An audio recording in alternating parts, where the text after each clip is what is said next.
The morning Florence Wilcox burned the first pie, she decided it was a sign from God that she should not bother at all. But the morning she burned the second one, she decided it was a sign from God that she was simply going to have to try harder, because the new neighbor had been living in the old Hargrove place for 2 full weeks, and not a single soul in Caldwell, Kansas had done right by him yet.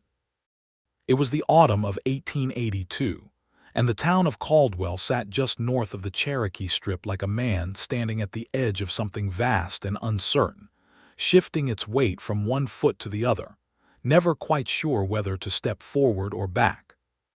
The cattle drive still came through in summer, churning the main street into a river of dust and hoof noise, and the smell of animals and men who had not washed in weeks. But in autumn, when the drives quieted, and the sky turned that particular shade of hammered copper that Florence had always loved, the town settled into itself like a person exhaling after a long day, and its people had time to notice things. They had time to notice, for instance, that the old Hargrove property east of town had new smoke coming from its chimney, and that whoever was living there had a fine-looking gray horse and a habit of riding into town alone on Thursday mornings to collect supplies from Alderman's General Store without speaking much to anyone. Florence had noticed. She noticed everything, mostly because noticing kept her from thinking too much about the quiet of her house, which had been quiet for nearly 3 years now, ever since Daniel Wilcox had gone and died of a fever that came fast and took him in 4 days, leaving Florence at 31 years old with 40 acres, a cow named Bess, a vegetable garden that kept her fed, and a grief so heavy it had taken her a full year before she could walk past the coat hook by the door without having to stop and steady herself against the wall. She was 34 now, and the grief had changed its shape. It no longer knocked her sideways, but it was still there, like a stone in her boot that she had learned to walk around rather than remove. She was not unhappy, she told herself regularly, and she mostly believed it. She had her garden. She had her neighbor Vera Caldwell, who was no relation to the town's founders but liked to pretend she might be, and who came over on Wednesdays to drink coffee and complain about her husband, with the particular fondness that long-married women develop for their own complaints. She had her books, which Daniel had always teased her about, and which she now read without any teasing whatsoever, which was both a freedom and a sorrow at once. But she had been neglecting her civic duties. That was what Vera called it when she came over on the Wednesday after the new man had been in Caldwell for 2 weeks. Vera sat across the kitchen table with her coffee cup held in both hands and said, "Florence, that man has been living next door to you essentially. He is what, half a mile east, and you have not taken him so much as a pan of corn bread. What would Reverend Hoskins say?" "Reverend Hoskins would say it is none of his business," Florence replied, but she knew Vera was right, and what was worse, she knew that Vera knew that she knew. That was the particular torture of a friend like Vera. "His name is Shelby," Vera said, with the tone of someone delivering useful intelligence. "Simon Shelby. He came from Texas, I heard. Bought the Hargrove place outright, apparently, which means he has some money, though you would not know it from looking at him because apparently he dresses very plainly. Hector Alderman says he is polite enough but does not talk much, which could mean he is shy or it could mean he is hiding something. You never know with men who come up from Texas." "Half the town came up from Texas," Florence said. "Exactly my point," said Vera, who had not made a point exactly but was not going to let that stop her. "The respectable thing would be to take him something. A pie, or a cake. You make that wonderful apple pie, Florence, you know you do, and there are still apples enough from the Hargrove trees along the property line since he hasn't gotten to them, and they are technically on the boundary, so it would be practically using his own apples. That is a great deal of reasoning to justify taking a man's own apples and baking them into a pie, and then presenting it to him as a neighborly gift," Florence said. But she was already thinking about the apples, because there had been a hard frost 2 nights before, and if nobody picked them soon, they would go to waste, and wasted apples were the sort of thing that made Florence feel genuinely pained. So it was settled, more or less. Florence went out the following morning in the gray early light and picked the apples herself, the ones from the trees that grew along the fence line, and she brought them back and peeled, and cored them at her kitchen table with the smell of autumn coming through the window she had opened a crack, and she mixed the filling with cinnamon and brown sugar, and a little of the nutmeg she had been saving, and she made the crust twice because the first one came out too thick, and she had certain standards even for obligation pies. The pie came out of the oven at 10:30 in the morning, and it was, she had to admit, one of the finer ones she had made. The crust was golden brown and had a particular shine to it that she achieved by brushing it with egg before the last 10 minutes of baking, a trick her mother had taught her. And the filling smelled of cinnamon and something warm and good that she could not name precisely, but that always made her think of being safe inside while something cold was happening outside. She let it cool for 40 minutes, which was the absolute minimum she was willing to tolerate, and then she wrapped it in a clean cloth, put on her good gray coat which was warm enough for October but also made her look like herself rather than like someone who had given up, and she walked the half-mile east to the old Hargrove place with the pie held carefully in both hands. The Hargrove property had been empty for 8 months, since old Caleb Hargrove had died without children, and his nearest relation in Missouri had sold the land and house without ever coming to see them. The house was small but well-built, good Kansas limestone that held the cold out, with a covered porch that faced west and caught the late afternoon sun, and somebody had recently repaired the porch railing. She could see, because the wood was new and pale against the weathered gray of the rest of the structure. The corral had been cleaned out and the fence mended, and the gray horse she had heard about was standing in it now, watching her approach with the calm, measuring look that horses had when they had decided you were probably not a threat, but were reserving the right to change their minds. Florence walked up to the front door and knocked, and nothing happened for long enough that she began to compose in her mind the story she would tell Vera about how he had not been home, which would require leaving the pie on the porch, which she was slightly reluctant to do because it was a very good pie, and she felt it deserved to be received in person.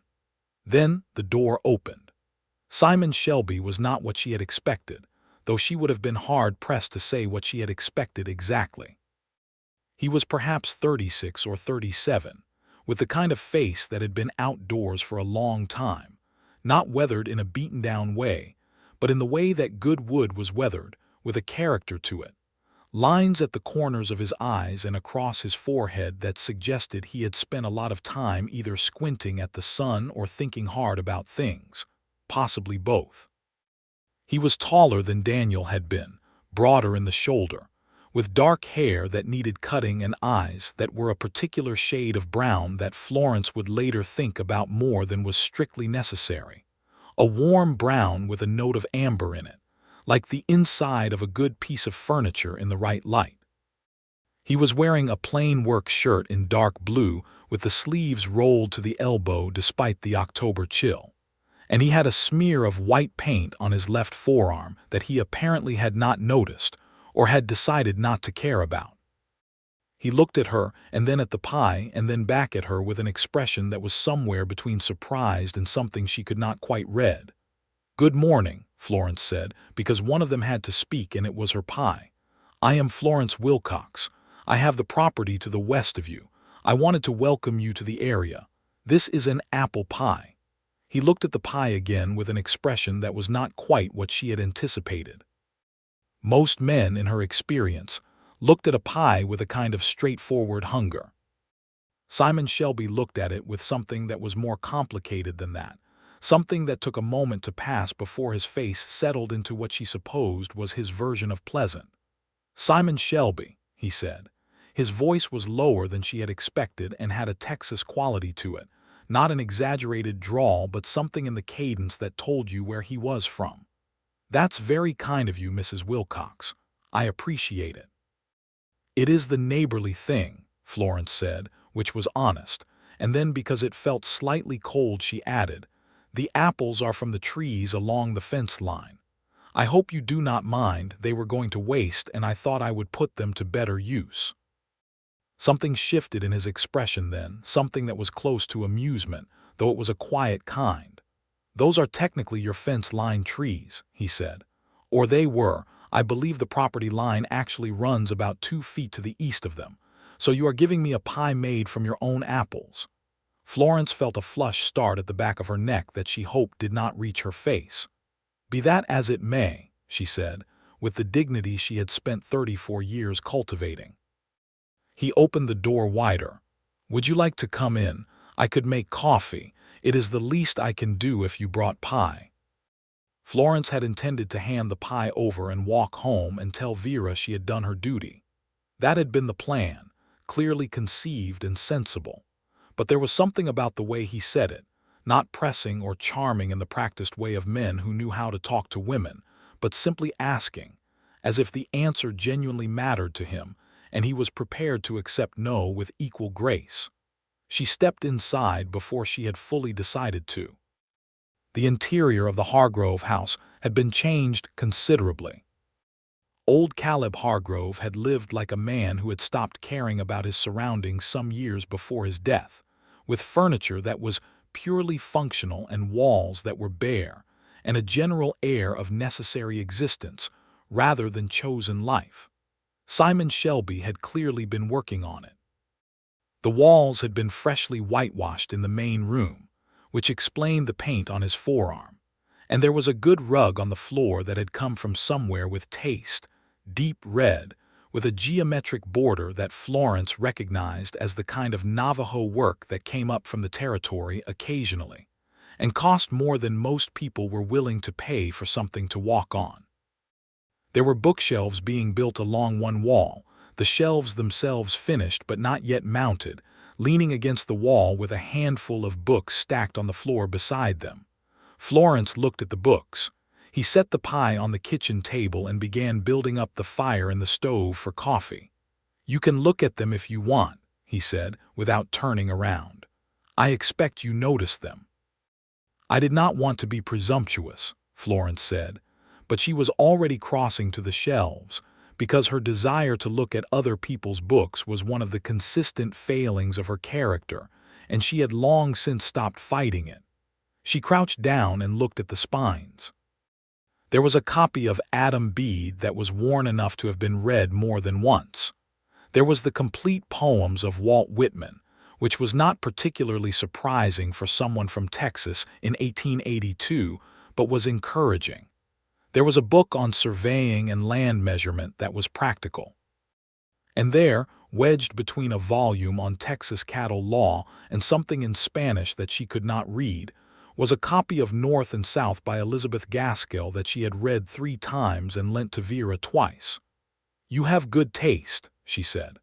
"I have a lot of time to read in winter," he said, which was a slightly different answer. He made the coffee properly, which she noted, because some men made coffee that was more suggestion than substance, a pale memory of a coffee that had once been. His was strong and dark and very hot, and he poured it into 2 cups that were plain white but unchipped, and he set them on the table beside the pie and sat down across from her with the ease of a man who was comfortable in his own kitchen, which was not as common as it should have been in Florence's experience. "How long have you been in Caldwell?" he asked. "Nearly 10 years," she said. "I came with my husband Daniel in '73. He had a claim out here and we built the house and then gradually acquired the 40 acres I have now." She paused. "He passed 3 years ago." Simon looked at her steadily, not with the slightly awkward pity that she usually got from people who had not known her before Daniel died and were encountering the fact of her widowhood for the first time, but with a different kind of attention. "I'm sorry," he said simply, and she believed him.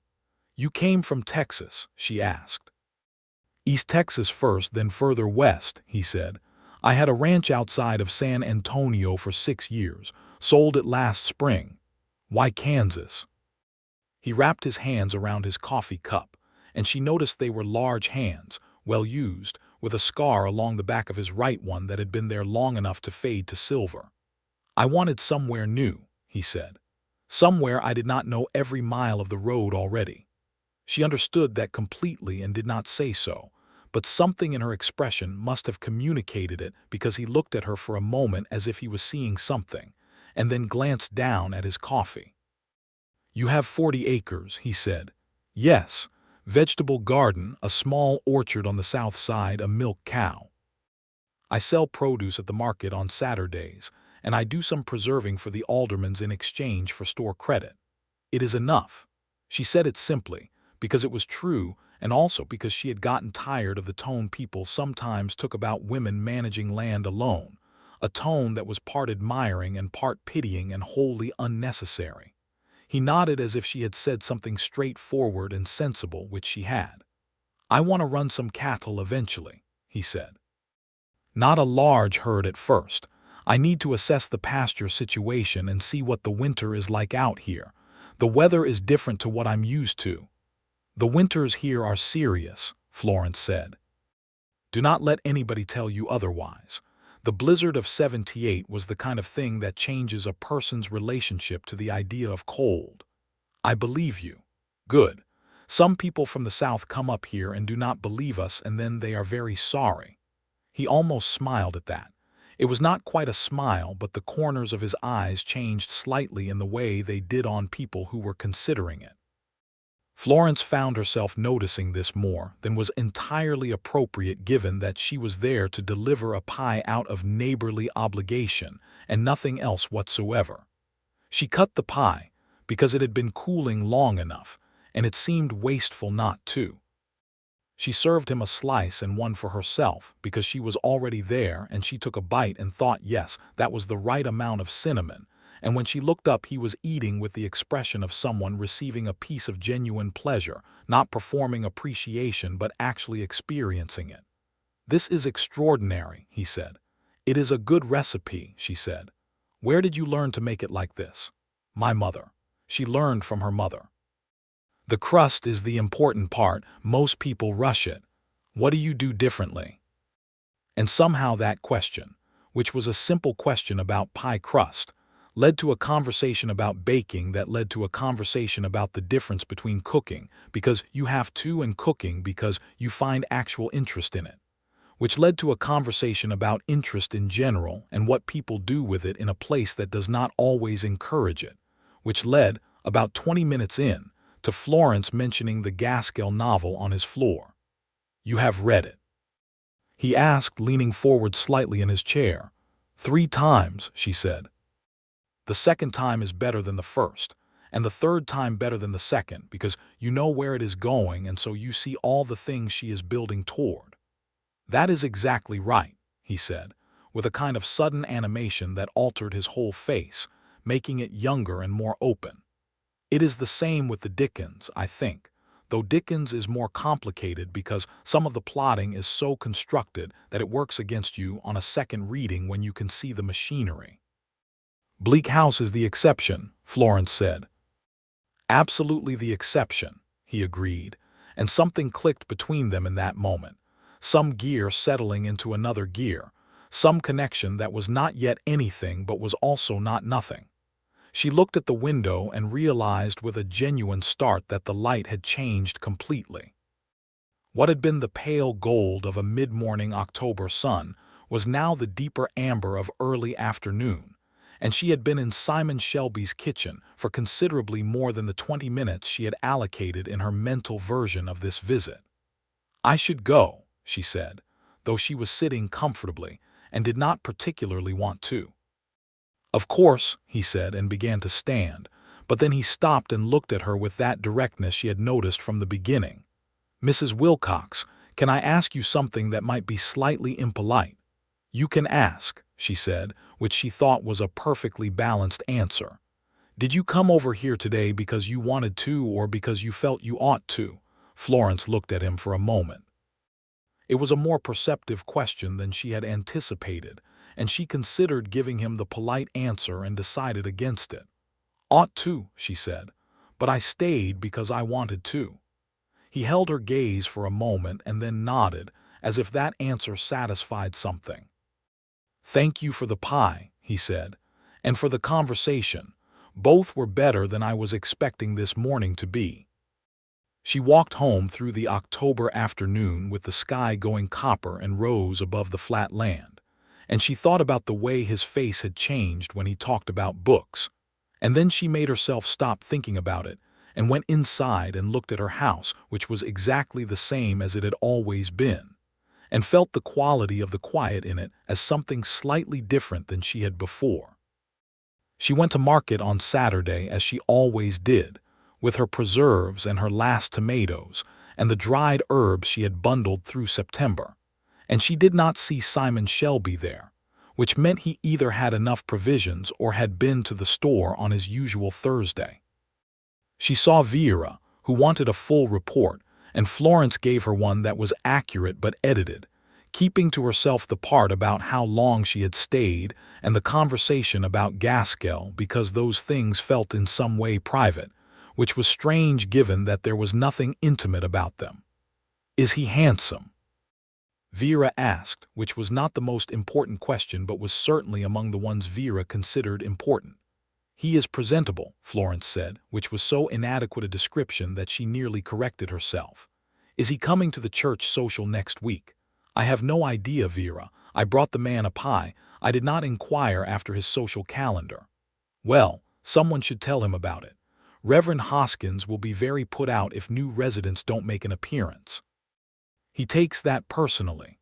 Florence had no intention of going back to the Hargrove place to invite Simon Shelby to the church social.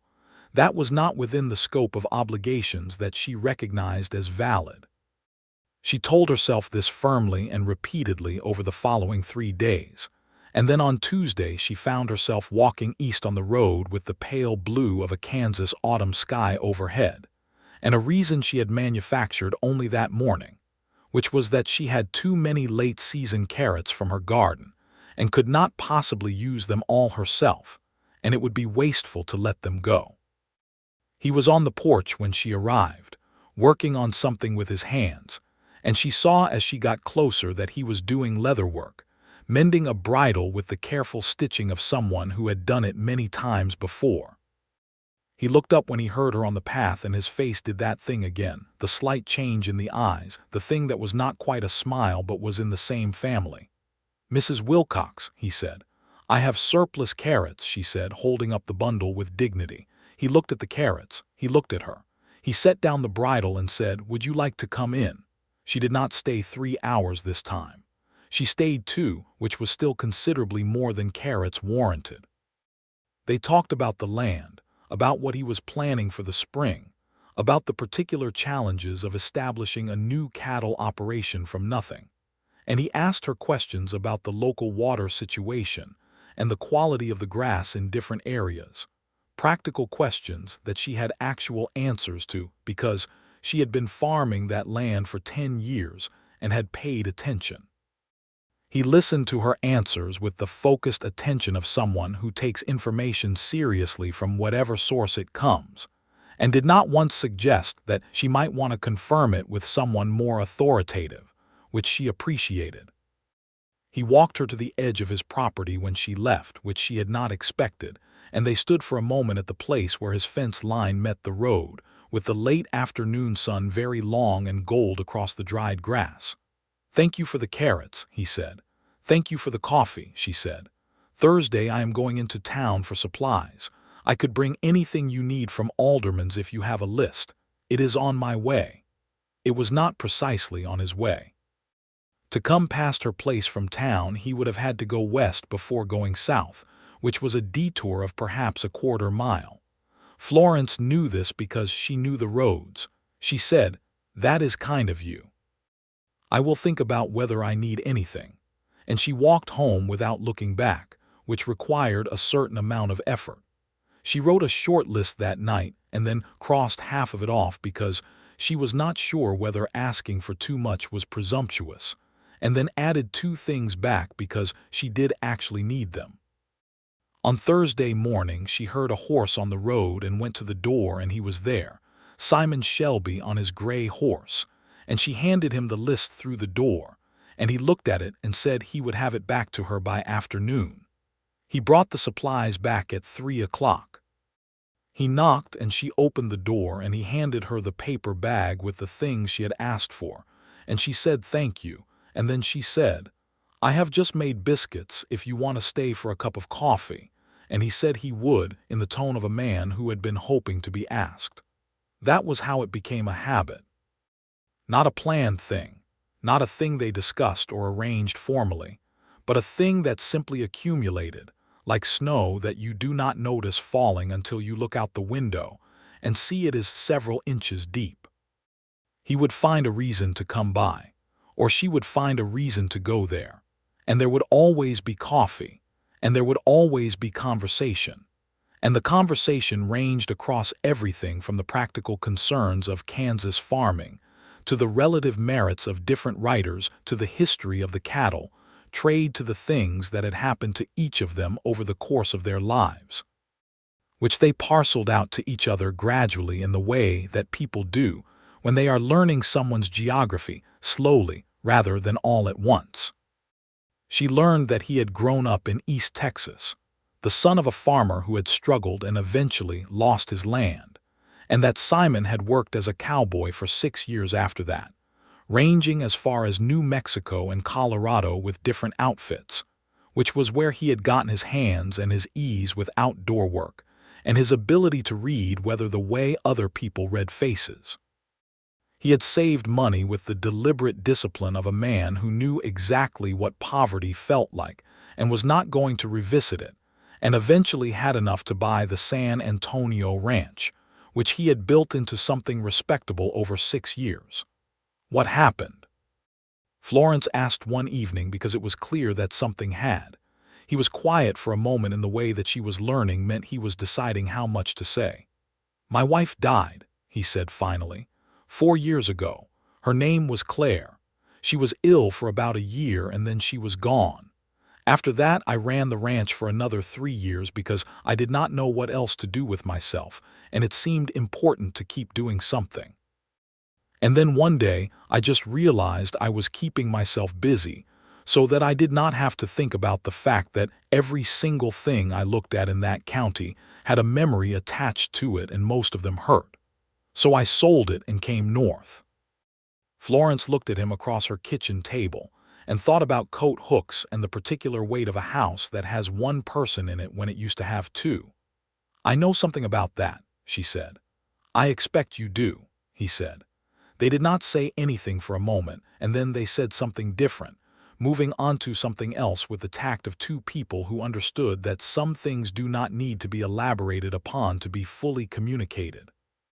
October wore into November, and the first real cold came down from the north, with the serious intent of the Kansas winter that Florence had warned him about. She watched from her kitchen window one morning as a front moved in, the sky going from blue to white to a specific greenish-gray that meant business, and she thought about the Hargrove place, which she had been inside enough times now to know that the eastern wall had a gap in the chinking that would let cold through badly once the temperature dropped hard. She went over with a pail of the clay and horsehair mixture she used for her own chinking repairs, because it was the practical thing to do and she had extra, and he came to the door and she said, "Your east wall is going to be a problem. I brought the materials if you want help with it." He looked at the pail and at her and then he said, "Show me how you do it." They spent the better part of the afternoon on the outside wall together, Florence demonstrating the technique that her father had taught her when she was 12, and that she had done on her own house enough times that it was almost automatic, working the mixture into the gaps between the limestone blocks with a wooden paddle, and then smoothing it with a wet hand. He was a quick learner, which she had come to expect of him, and his hands were steady and careful, and at some point she realized that they were working very close together on the same section of wall because they had both moved toward the same gap without particularly intending to, and she was extremely conscious of his shoulder 2 inches from hers. She moved slightly to the left and kept working. "My mother used to do this," he said, after a while. "I remember watching her as a kid. It was one of those things she just knew how to do without making a production of it. Most of the things worth knowing how to do are like that, Florence said. You learned it from your father and my mother, and necessity. After Daniel got sick and then passed, I had to learn fairly quickly what I did not know, and what I did not know was a great deal. She paused, pressing a section of chinking smooth with her palm. The first winter alone was very instructive. How did you manage? With a great deal of stubbornness and considerable assistance from Vera Caldwell, who is a difficult woman in many respects but will absolutely show up with soup when you are struggling, and a hammer when something needs fixing. She glanced at him, and the aldermans were fair with the credit. And people in this town are generally decent when it counts, even when they are irritating the rest of the time. He was quiet for a moment. I am glad you had that, he said. People who showed up. There was something in how he said it that made her think that he had not always had that in those years of being a cowboy ranging from one outfit to the next, and maybe even after Claire died, alone with a ranch full of memories. She thought about that on the way home, in the cold afternoon air, with her hands smelling of clay, and the sky the color of pewter above the flat land. She thought about it for several days after, the particular loneliness of a person who has resources and competence but not someone to show up. The church social came and went in November, and Simon did come, apparently having heard about it through Hector Alderman, who had mentioned it while Simon was collecting his Thursday supplies. Florence saw him across the room of the church hall with its paper decorations and its long tables of food, and he saw her, and they found themselves standing next to each other at the refreshment table within about 5 minutes, which was not a conscious decision on either of their parts and was entirely predictable. I see you know everyone, he said, watching her navigate the room. I have been here 10 years, she said. Whether I know everyone or everyone knows my business is sometimes difficult to distinguish. He laughed at that. It was the first time she had heard him laugh outright, and it was a good sound, genuine and a little lower than she had expected, and she felt it do something to her chest that she was not prepared to examine at the church social, with Vera watching from across the room with an expression of frank and delighted observation. Reverend Hoskins, who was 62 and had opinions about everything, found Simon within 20 minutes and engaged him in a lengthy conversation about his plans for the property, and Florence watched Simon handle the Reverend's probing questions with a patience that she recognized as hard-won. He was polite to everyone, she noticed, but it was not the automatic politeness of someone performing sociability. He seemed to actually pay attention to whoever he was talking to, which was rarer than it should have been. Afterward, in the cold dark of the November night, he walked her home because they were going the same direction which they were, and they walked along the dark road with the stars very clear and the cold crisp and clean smelling, and they talked about the people at the social with the pleasant dissection of two people who like each other enough to be honest. Mrs. Hennessy is terrifying, he said. She has been running the Ladies' Aid Society for 12 years with an iron hand, Florence confirmed. She is terrifying. But she raised $1,100 for the school roof last winter, so there is that. Hector Alderman seems like a good man. He is. He was one of the people who showed up when Daniel died. He brought a whole side of beef and helped me get through the first winter with the provision bill. They had reached her gate, and they stopped, and the night was very quiet around them, just the cold air and the stars and the distant sound of something moving in the dried grass at the field's edge. Florence, he said, and it was the first time he had used her given name without the misses, and it landed with a particular weight that she was aware of all the way down. She looked at him. I want to say something, and I want to say it plainly, he said, because I think you are the kind of person who prefers plainness to dancing around things. Generally, she said. I am very much enjoying knowing you, he said, and I am aware that you were a married woman and that it has only been 3 years, and I am not going to presume anything or rush anything. But I wanted you to know that, because it seems important to be honest about. Florence looked at him in the dark for a moment. The cold was pressing at her coat collar, and the stars were very bright, and she thought about 3 years of managing everything alone, and about the way she had walked home from his house last Tuesday with the feeling of having been genuinely interested in someone for the first time in longer than she could precisely account for. "I appreciate the honesty," she said, "and I find that I am very much enjoying knowing you as well, which is something I was not expecting when I baked that pie." The corner of his mouth moved. "The obligation pie." "The obligation pie," she agreed, and they were both quiet for a moment, and then she said good night and went inside, and stood in her hall for a moment with her hand on the door, feeling something in her chest that was unfamiliar but not unwelcome. The winter came down hard in December, as Florence had promised it would, and the cold that arrived was the serious, structural kind that settled into the land and stayed. She woke one morning to find her water pump frozen solid, and spent the better part of 2 hours with hot water and a blanket before she got it working again, which was the kind of problem she had solved enough times to solve, but which was nonetheless exhausting and cold, and not improved by doing it alone. She was inside, warming her hands on her coffee cup and trying to decide whether her fingers were going to forgive her, when she heard the sound of a horse and then a knock at the door, and it was Simon, with a look about him that suggested he had been outside for some time already that morning. "Your pump," he said, in place of a greeting. "I have dealt with it," she said. "Coming out of the cold, you look like you have been standing in it for an hour."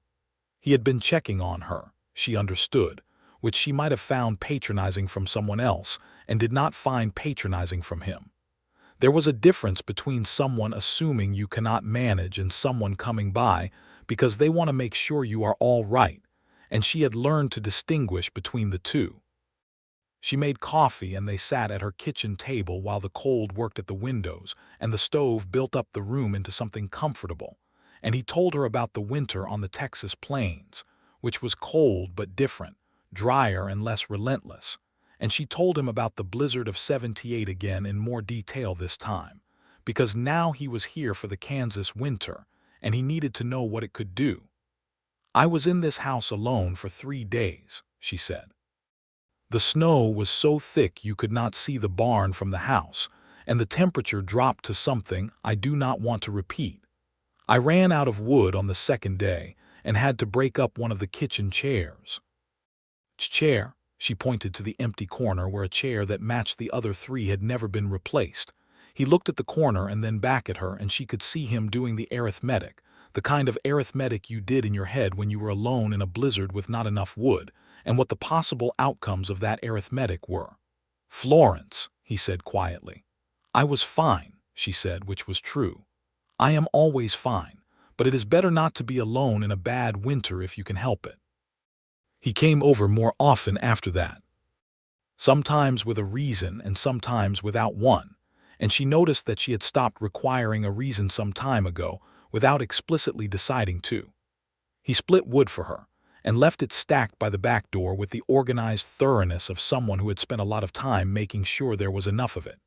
And she baked for him and left things on his porch when she knew he was out, because leaving food for someone was its own kind of language that she had realized they had both become fluent in. Christmas came, and Caldwell celebrated it with the usual combination of church service, market day, and the particular warmth that close communities generate in cold weather. Everyone slightly more inclined toward each other in December than in July. Florence went to the Christmas service and sat in her usual pew, and found that Simon had slid in beside her 5 minutes before the service began, quiet and unhurried, as if he sat there every Sunday rather than for the first time. And she moved over slightly and did not say anything, and they sat together through the whole of Reverend Hoskins' Christmas sermon, which was good this year, better than usual, with something in it about the quality of finding unexpected shelter that Florence thought Hoskins could not have known would apply particularly to her that day, but that did apply particularly to her that day. Vera caught them coming out of the church and looked between them with an expression of vast and poorly concealed satisfaction. "Mr. Shelby," she said warmly, "how are you settling in? "Are you coming to the Hennessy Christmas supper on Thursday?" "I was not aware of it," he said. "Well, you should come," Vera said. "And Florence is going, so you can walk together since you are neighbors." She said this as if she were doing them an organizational favor, rather than engineering a thing she had clearly been waiting to engineer since Florence's first report from the October pie visit. Florence gave her a look that communicated everything. Vera returned a look that communicated that she was unrepentant. He did walk with her to the Hennessy supper, through the cold, clear dark of the December night, and they talked on the way there and the way back. And on the way back there was a moment where they were crossing the frozen mud of the main road, and she slipped slightly on a patch of ice, and his hand caught her elbow, fast and sure, and stayed there for the rest of the block. She was perfectly capable of walking on ice without assistance. She said nothing about this. January brought the worst cold yet, a sustained freezing that lasted for 2 weeks and kept most of the town close to their stoves. Florence managed her livestock with the grim competence that Kansas winters required, keeping Bess the cow warm and watered and fed, checking on her chickens morning and night, and generally treating the cold as an opponent to be respected and outmaneuvered rather than complained about. Simon rode over one morning with his collar up and his hat pulled low and his gray horse picking through the frozen road with displeasure, and he brought her a sack of oats that she had been about to run short of, and she thought about how he had known that, and realized that he was paying attention to her life in the same way she had been paying attention to his, tracking the details, noticing what was needed. "You did not have to do that," she said. "I know," he said. She made him stay for lunch, which was soup she had been making since early morning with the ham bone she had saved from Christmas and various stored vegetables, and they ate it at her kitchen table with the sound of the wind working at the house and the stove filling the room with good heat. He ate 2 bowls of soup and said it was the best thing he had eaten in weeks, and she said he needed to be eating better than he apparently was, and he said this was probably true and who was going to make him. And she stopped and he stopped and they looked at each other across the table. "I could bring things over," she said carefully. "I generally make more than I need and it is wasteful." "I would not say no to that," he said, equally carefully, and they both knew they were talking about more than soup.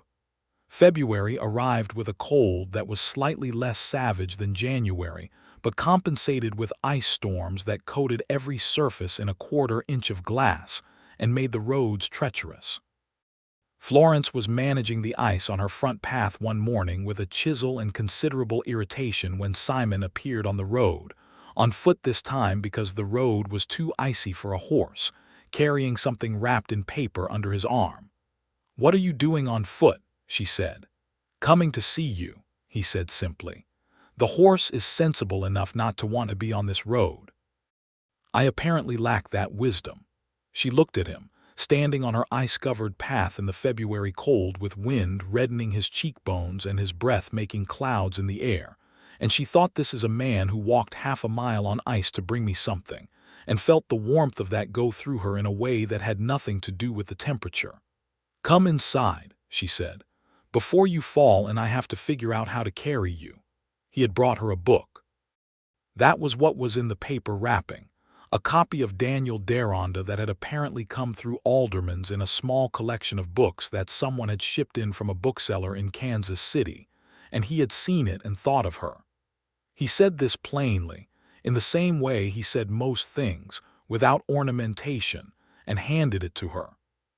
She held the book and looked at it and then looked at him, and there was a moment that stretched between them, elastic and warm, full of everything they had been saying to each other indirectly for 4 months. "Simon," she said. "Florence," he said. And then, because they were both people who preferred honesty to dancing around things, she said, "I want to tell you something plain." "Go ahead," he said. "I did not expect to find this again," she said. "I thought after Daniel that it was something that happened once and I had had my portion of it, but I find that I have been wrong about that, and I would rather tell you that directly than have you not know it." He was looking at her with those amber-brown eyes very steady and quiet. "I was not looking for it either," he said. I came to Kansas to put distance between myself and the past, not to find something new. And then you knocked on my door with an obligation pie and then stayed 3 hours because you wanted to, and I thought, well, he paused. Well, she agreed softly. He reached across the kitchen table and covered her hand with his, that large, steady hand with the silver scar along the back of it, and held it with the careful warmth of a man who knows the weight of what he is doing. She turned her hand over and held his back.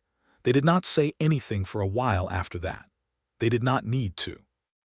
The stove made its small sounds, and the ice outside tapped against the window with the wind, and the kitchen was warm and full of the smell of coffee and soup.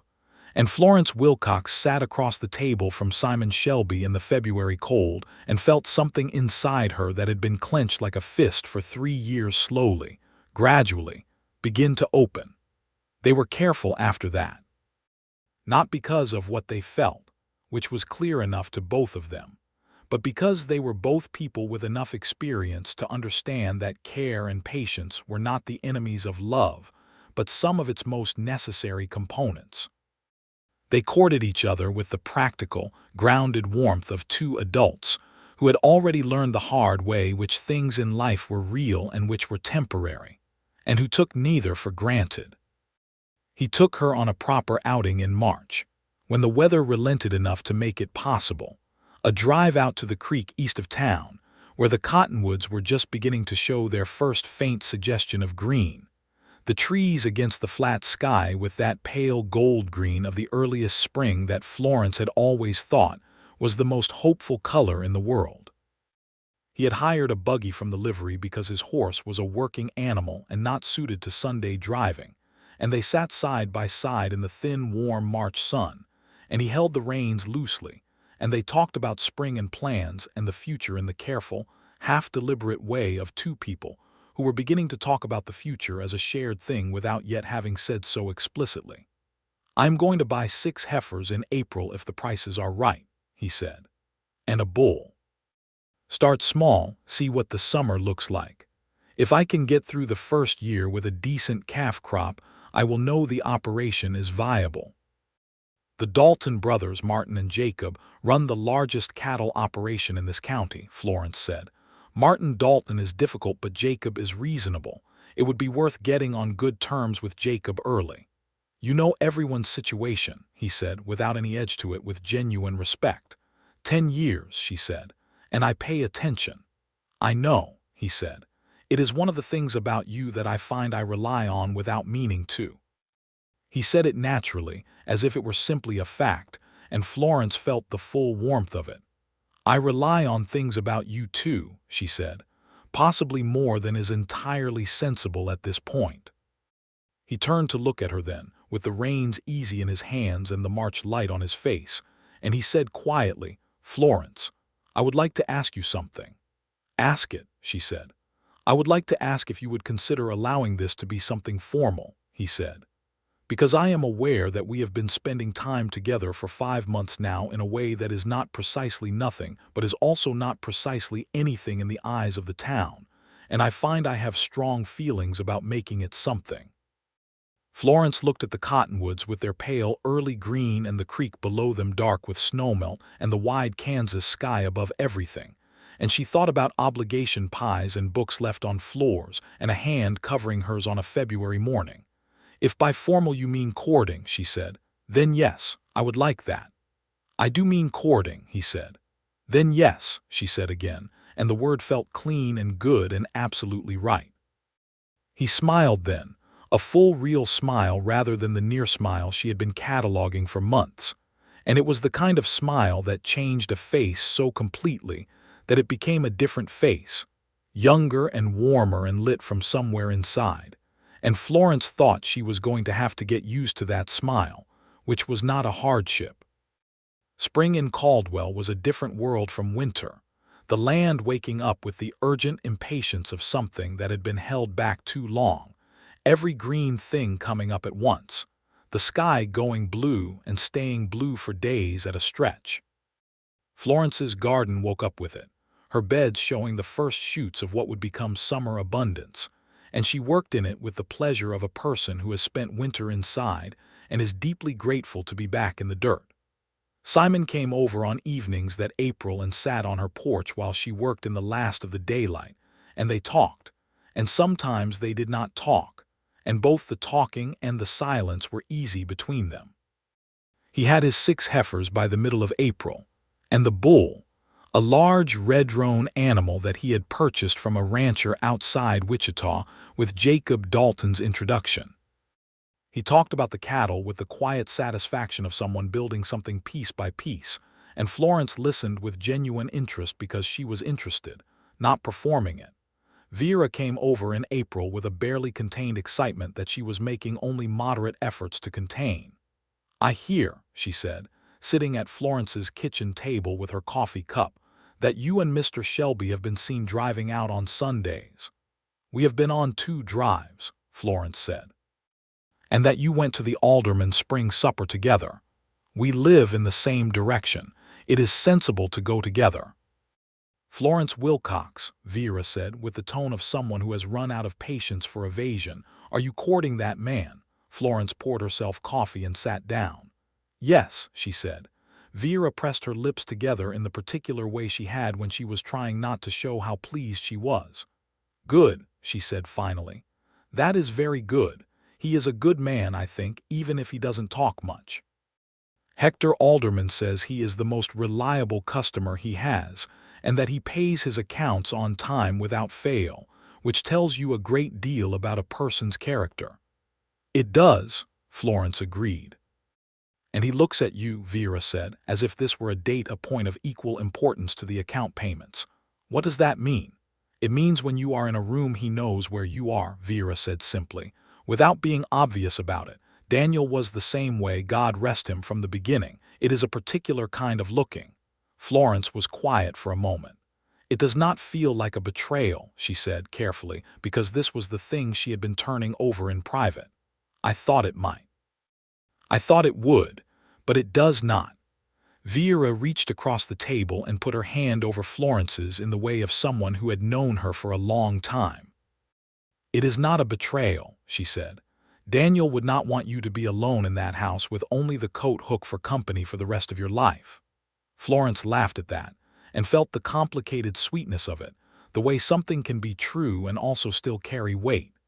May brought full warmth, and with it a decision that Florence had been approaching for weeks, the way you approach something bright that you are not sure is safe to touch. She invited Simon to dinner. Not a casual kitchen table meal, which they had shared many times, but an actual dinner, with the good plates that she had been keeping in the hutch since Daniel died, because they were too fine for one person eating alone, and the linen her mother had sent from Ohio, and the pot roast she had been planning for 3 days.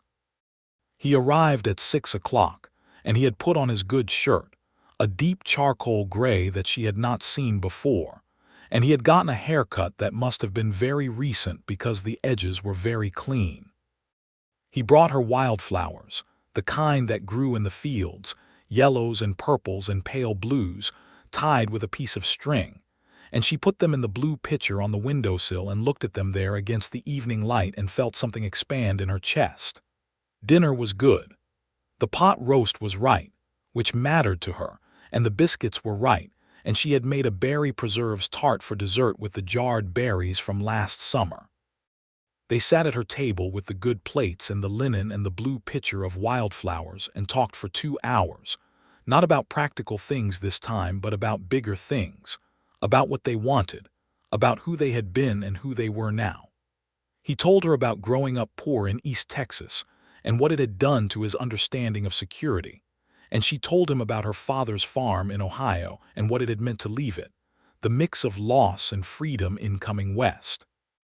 He told her about the years of driving cattle across long, empty miles of Texas and New Mexico, the beauty of that landscape and the particular loneliness of it, which was a good loneliness when you were 22 and a less good loneliness when you were older. She told him about Daniel, really told him, not the edited version she gave most people, about who Daniel had been and how much she had loved him and how the loss had reshaped her, and she watched Simon listen to this with the full attention he gave everything that mattered to him. "You carry it well," he said. "The loss, not as something you have moved past, but as something that is part of you." "I do not think you ever move past it exactly," she said. "I think you build around it. The way a tree grows around a nail that someone put in it years ago. The tree is fine, it continues to be a tree, but the nail is still there inside the wood." He looked at her with that quiet intensity that she had come to recognize as him seeing something clearly. "That is a very precise description," he said. "I have had time to think about it," she said. They were washing the dishes afterward, standing side by side at the kitchen basin in the early summer evening, and he was drying the plates carefully with the dish cloth, and she was washing, and there was nothing remarkable about this tableau except that it felt exactly right in the way that some things do, deeply ordinary and deeply meaningful at the same time. He put down the dish cloth and turned to her, and she turned to look at him, and he said, "Florence, I want to ask you something that is more significant than the courting question." She dried her hands on her apron and looked at him steadily. "Then ask it," she said. "I want to ask if you would marry me," he said. "I want to ask it knowing that you have already had a marriage and a life, and that this would be a different kind of life. And I am not asking you to replace anything or pretend the past was different. I am asking if you would be willing to build something new with me, from here forward, because I find I cannot imagine building it without you, and I would rather say that plainly than wonder if you would have said yes." Florence Wilcox looked at Simon Shelby in her kitchen in the May evening, with the last of the light coming in the window and the wildflowers in the blue pitcher and the good plates drying in the rack, and she thought about obligation pies and February ice and books brought through the cold, and about all the ways two people find each other in an indifferent world, and she said, "Yes, yes, I will marry you." He stepped toward her and she let him, and he put his hands at her face with a gentleness that was at odds with the size and strength of them, and he kissed her, and it was the first time he had kissed her, and it was slow and very careful, the kind of kiss that was not a beginning or an end but a settling into something that had already been there for a long time waiting to be acknowledged. They were married in August of 1883, in the Caldwell Church on a morning that was hot and bright and smelled of prairie grass, and the late summer flowers that someone, which was to say Vera Caldwell, had arranged in every window of the church hall. Reverend Hoskins, who was pleased with himself about this for weeks afterward, presided with unusual warmth and a sermon that was mercifully shorter than his usual production. Florence wore a dress she had made herself from a deep blue fabric she had ordered from Kansas City, which she knew was a good color on her, and she did not pretend she had not made that choice deliberately. She carried the same wildflowers Simon had brought her in May, fresh ones from the same fields, tied with a better ribbon this time. He looked at her walking up the aisle with the same expression she had first seen on his face when he talked about books that he cared about, that lit from inside quality, and she thought again that she was going to have to get used to it, and again that this was not a hardship. Vera cried, which she had denied she would do and did absolutely do, and Hector Alderman shook Simon's hand for considerably longer than was necessary while saying things about being a solid community member. And Reverend Hoskins made a speech at the small reception in the church hall that was mostly about himself, but was delivered with such genuine good will that nobody minded. They went home to the Hargrove place, which was Simon's place now, which was gradually also becoming Florence's place as she moved her things over through the weeks before the wedding.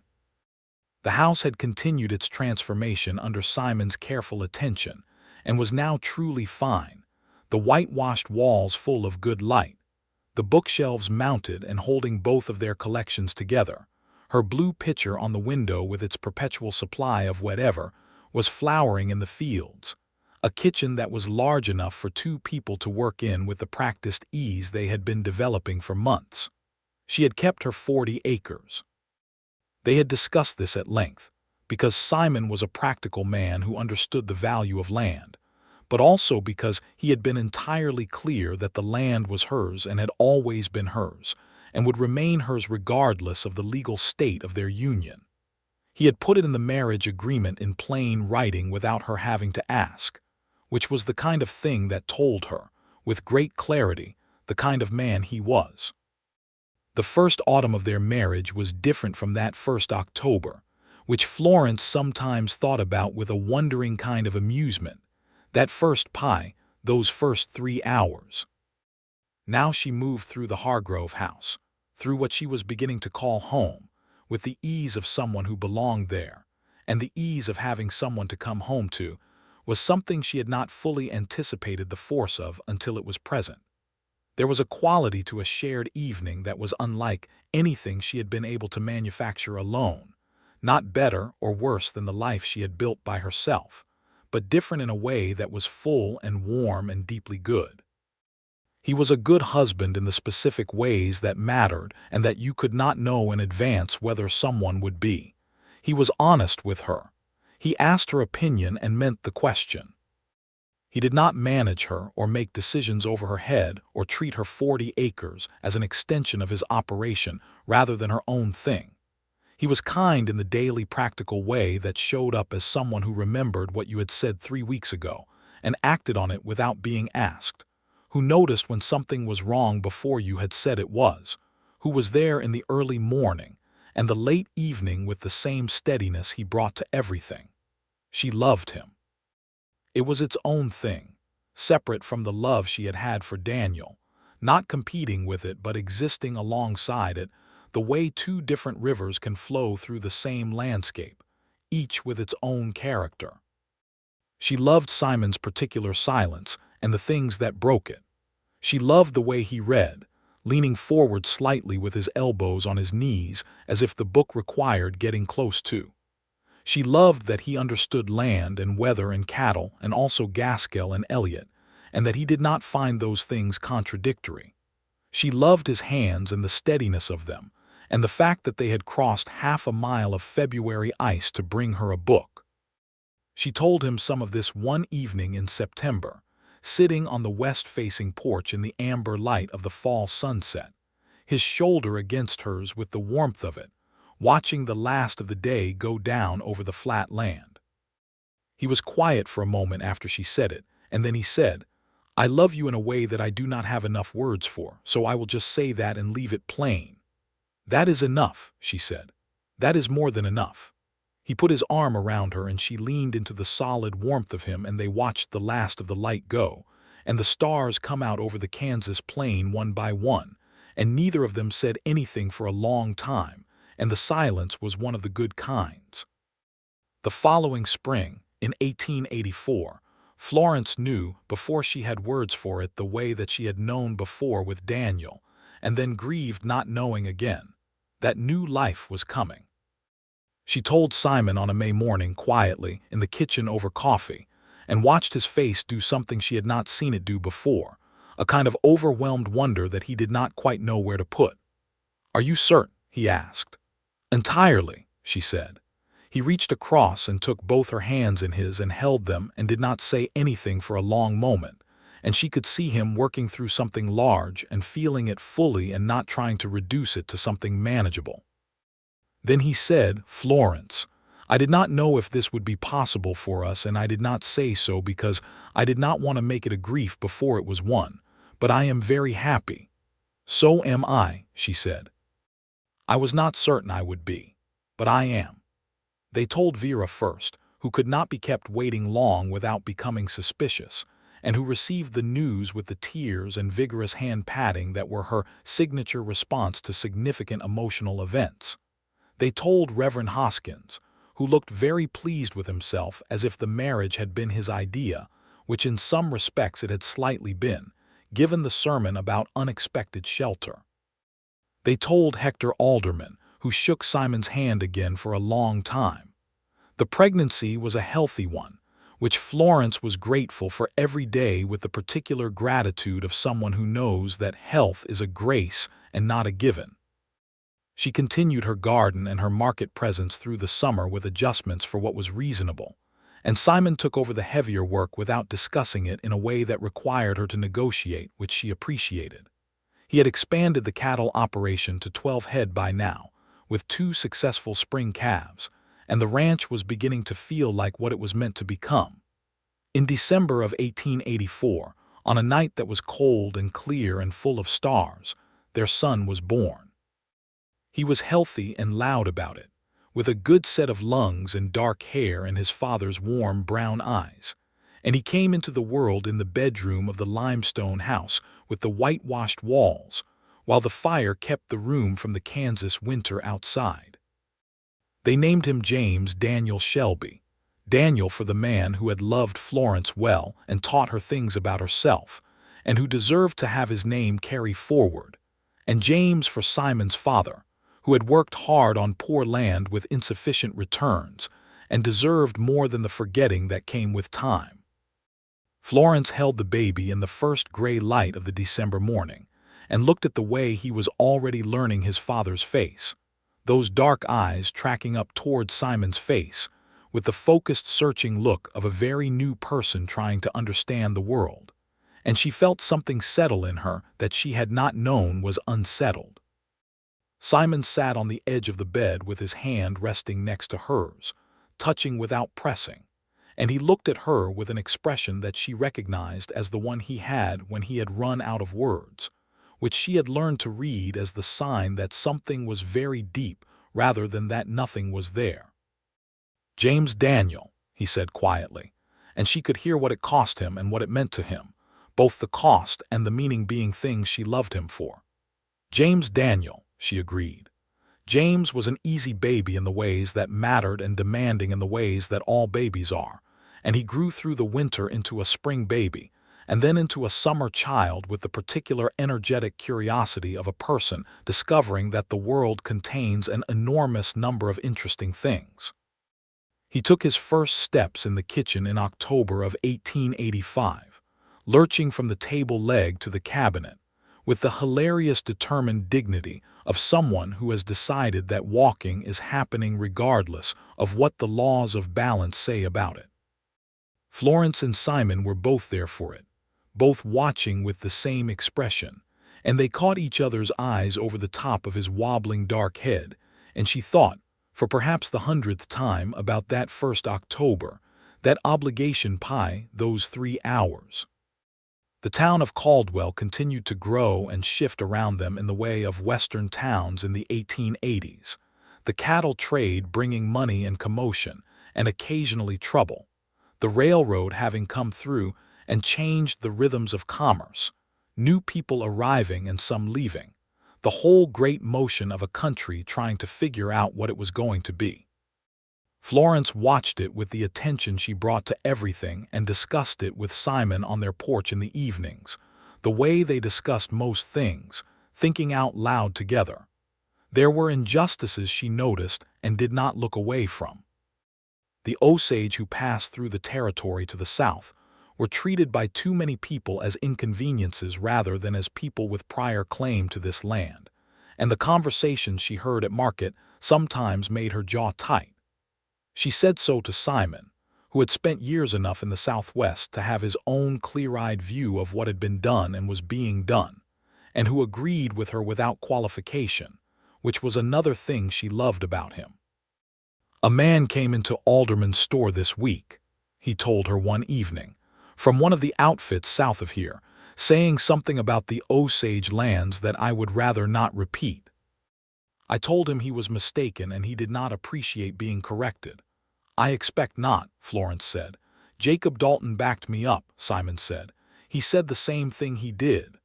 "Jacob Dalton is a better man than most people give him credit for," Florence said. "His brother is a different matter." "His brother," Simon agreed, with the brevity of a man who has formed a complete opinion on a subject. The years accumulated the way the good ones do, not in a blur but in a texture, each season distinct and each year adding something. The ranch grew steadily, 12 cattle becoming 20, 20 becoming 35, and Simon built a proper barn in 1886 with help from Jacob Dalton and Hector Alderman's son, who had grown up enough to be useful. A full working day of men and timber, and the good noise of a community building something together. Florence fed them all at midday with a meal she had been planning for a week, and the table was full and loud, and she stood at the stove thinking about that first quiet October meal in a different kitchen, and the distance traveled since. Florence's 40 acres continued as her own. She had expanded the orchard in 1885 with 3 more apple trees and 2 pear trees, and the garden produced enough surplus to supply 3 other households through the year in various forms.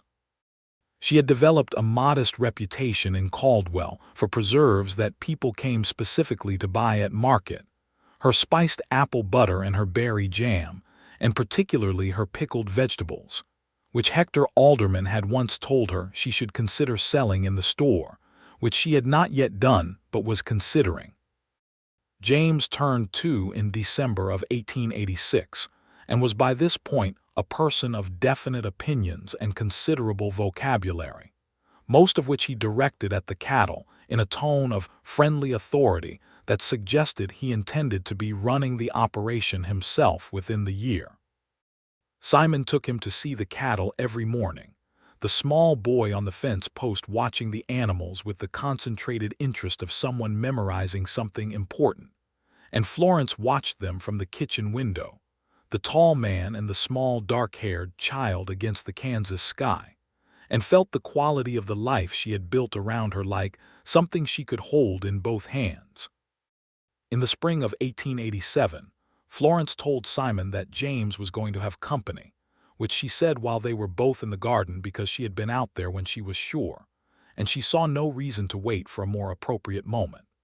Simon was replanting the fence stakes along the south edge, and he stopped with the hammer in his hand, and looked at her with that overwhelmed wonder that she had first seen in May of 1884, and that had not diminished in the intervening years.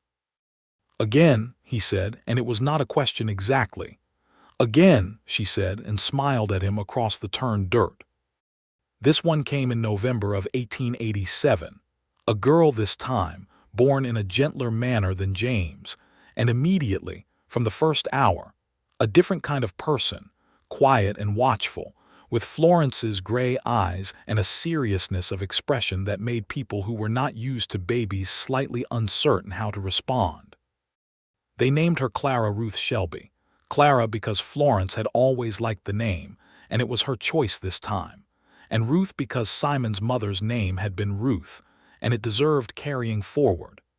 James, at nearly 3, received Clara with the mixture of interest and confusion that older children bring to the arrival of a new sibling. He squatted next to the basket where she lay in the first days and looked at her with his father's considering look, and then said, with the verdict-delivering confidence of someone who has made up his mind, "Small," which was accurate if incomplete. "She will grow," Florence told him. "She is very small now," James said, not willing to let the accuracy of his observation go unacknowledged. "You were very small once," Simon said, which James received with the skepticism of someone who has been told something that defies imagination. Clara grew, as promised. She grew into a person who liked order and stories, and following her mother around the garden learning the names of plants with the same focused seriousness she brought to everything. James grew into a person who liked the cattle and the outdoors and his father's way of moving through physical work with competence and ease, though he also had his mother's reading habit, which she encouraged. Florence started selling her preserves through Alderman's store in 1888, which she had finally decided was sensible after Hector asked her for the 4th time, and the arrangement worked well. She kept her market presence and added the store account, and what she earned went into a savings that she kept in her own name, not because Simon would have disputed it, but because it was hers and that mattered to her, and he had always understood that it mattered. The Hargrove house, which she had been calling the Shelby house in her head for years by now, had been added to in 1887 with a proper second room for the children and a larger kitchen, built with Simon's methodical care, and a summer's worth of evenings. It was no longer the house she had first walked into with an obligation pie and uncertain intentions. It was a home in every sense, marked through and through with the texture of their particular life in it, the books double-stacked on the shelves, the blue pitcher always on the window with whatever was in season, the bookshelves that had never quite stopped expanding, the garden visible through the kitchen window with its orderly beds and its fruit trees. In the evenings, when the children were in bed, and the house was quiet with the different quality of quiet that comes from a house with sleeping children in it, rather than a house that is empty, Florence and Simon sat on the west porch in the good weather and near the stove in the bad, and talked or read or simply sat together in the comfortable silence of people who know each other well enough to have no performance left. He would sometimes look up from his book and look at her for no reason, and she had learned to recognize that look and what it contained, and she would look back and something would pass between them that had no need of words. She thought sometimes about the particular shape of the path that had brought her here, about Daniel and what she had lost and what she had learned, about the long months of managing alone and what they had cost and what they had built in her, about October of 1882 and an obligation and a pie and a first visit that had lasted 3 hours because she wanted to stay, about the slow, patient accumulation of trust and knowledge and feeling that had been, she thought, the right way to come to love a person when you had already learned how fast things could change. She was not the same woman who had baked that first pie with burned fingers and complicated feelings about duty and grief. She was not trying to be. She was 39 years old in 1887, and she was a farmer and a businesswoman and a mother and a wife and a reader and a cook, and a person who paid attention and held opinions and took up the exact amount of space she was entitled to. She was Florence Wilcox Shelby, and she had built this life from the pieces available to her, and she had built it well. One evening in the fall of 1888, 6 years almost to the month from the first time she had walked up that limestone path with the pie, she found Simon in the barn in the last of the evening light, working on the harness with the leatherwork skill she had watched him develop into something genuinely fine. He did not hear her come in, and she stood for a moment in the barn doorway with the smell of hay and animals and good fall air, watching him work with his head bent and his hands sure, and she felt a love for him so complete and grounded and real that it sat in her chest without weight, because it was simply the truth of what was there. He looked up and saw her, and did the thing with his face that she had been watching for 6 years, the thing that was the full smile, lit from inside. "James wants a story," she said. "I told him you would come." "I will come," he said, setting down the harness. "And Clara is refusing to sleep unless someone sits with her, which she knows perfectly well I will do, because she has figured out exactly how to manage me." "She is your daughter," he said, with the particular affection of someone making an observation that is also a compliment. "She is absolutely her father's daughter," Florence said. "She has your capacity for waiting until she knows exactly what she wants before she asks for it." He was across the barn and beside her in the doorway, and he put his arm around her and they stood for a moment looking out at the fall evening, the cattle quiet in the pasture, the house warm and lit, the Kansas sky doing its amber and rose act above the flat land with the particular beauty it had at this hour at this season that Florence had loved from her first fall in this country and loved still. "Thank you," he said quietly beside her. She looked up at him. "For what?" "For the pie," he said. She laughed, a full real laugh that startled a swallow out of the barn rafters, and he laughed with her. And they stood there in the doorway of the barn in the October evening laughing together at the particular and unlikely gift of how they had found each other, across a half-mile of flat Kansas road, and a moral obligation, and 3 hours of kitchen-table conversation, and all the days and seasons and small true things that had accumulated between then and now. She took his hand and they walked back to the house together, across the yard in the cooling air, toward the warm light in the windows and the children waiting inside, and the whole long good life that was already theirs.